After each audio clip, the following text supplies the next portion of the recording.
Morning guys, it's Len from Mercury Man Garage here again. Well, it's kind of a cold and rainy day here in Michigan today, so it's a good day for some shop work. Let me show you what I got going on. Well, I can tell you what's not going on today is primer. Still waiting for my Spray Max primer to show up. Those are kind of a special order, so I can't really find those on the shelves anywhere. Got a special order them, so I'm waiting for that to come, and kind of in a holding pattern there. I'm sure I still got some doubters out there if this whole spray can idea is going to work, but trust me, this will work. I'm determined to make this work. Like I said, I'm not 100% sure I'm going to do the whole car with a spray can. I mean, that's pretty hillbilly to do that route, but you never know. I mean, this stuff is pretty good. I'm real happy with it, and we'll see. We'll see what happens. But for now, I'm in a holding pattern with the primer. Still got a long ways to go. I've been told that you can put epoxy primer down, and then you can fill over it, like the spot right here. I will need some filler, and there's some other smaller dents that I'm gonna require some filler. So I'm gonna put the filler right over the top of the epoxy primer, and we'll do a video on that as well. But for now, like I said, we're just holding till the paint comes. The weather's turning for the better, so that'll help with painting, and that's a good thing. All right, guys, check back later. All right, guys, you can see I still got my prop rod in place here. Still looking for ideas on a custom prop rod for this, if that's the route I'm gonna go. If you guys have any suggestions on what to do, I'm looking for something, you know, kind of unique, kind of cool, old school prop rod, and see what we can build. Other guys have suggested I just put like some low tension springs on the original hinges, and I still might go that route too. That would be probably easier to do, a little more clean, not have to worry about knocking your head on this prop rod or whatever I come up with. But I don't know. What do you guys think? Should I go with springs? Should I build kind of a unique custom prop rod, something cool? What do you think? Let me know in the comments what you guys think I should do. But it's been a while since I've gone over the engine on this car. I don't know if you guys remember or not, but it's an aftermarket engine. It's a 5.0 Mustang motor that's in here. It's a high output motor. It's got a roller cam in it, aluminum heads, the GT40 heads. It's a good running engine.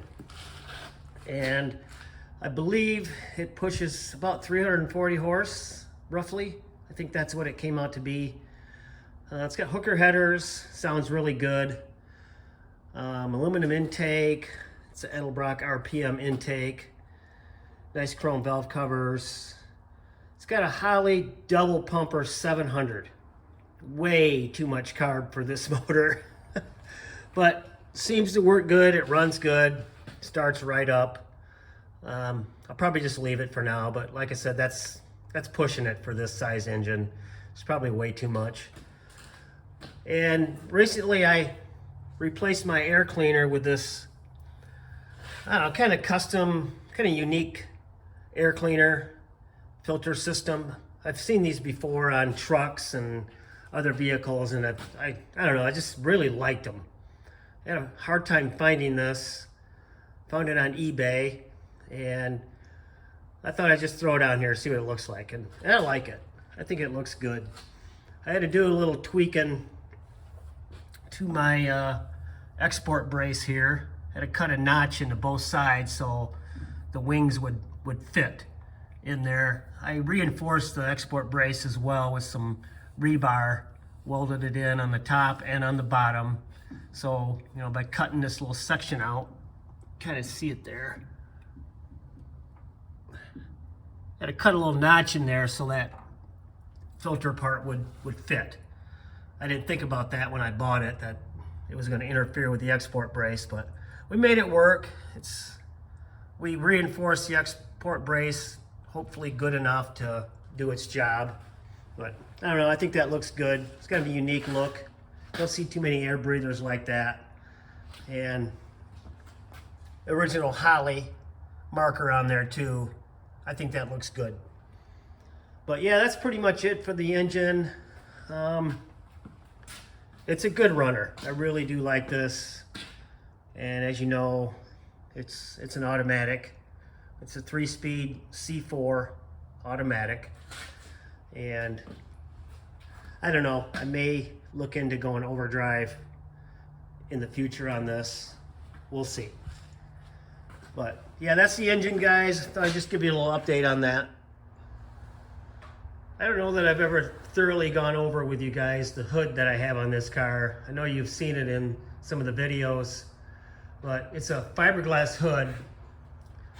As you can see, it's what they call, I guess, a ram air style hood with the 2 openings that it has in the front.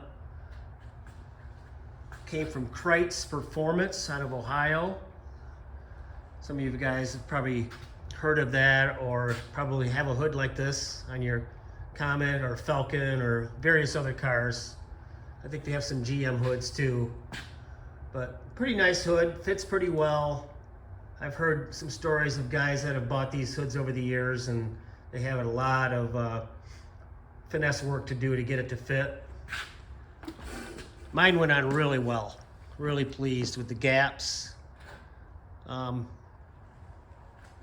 Yeah, it went on really nice. I didn't have to do anything, just a little tweaking here and there. It fits pretty good back here. It's got a really sharp corner on both sides. I'll have to, I'll touch that up when the time comes. As you can see, there's no paint on here. It's just a rough fiberglass hood right now. But I've been kind of waiting to finish this off until I'm ready to paint the whole car. Wish I had done a video on this, putting it on, but it was quite a while ago that I did it. It was kind of a tedious process, not real hard to do, just nerve-wracking because I'm drilling holes in a $500 hood, basically. Not real pleasant. But as you can see, by the hood pins, it turned out pretty well.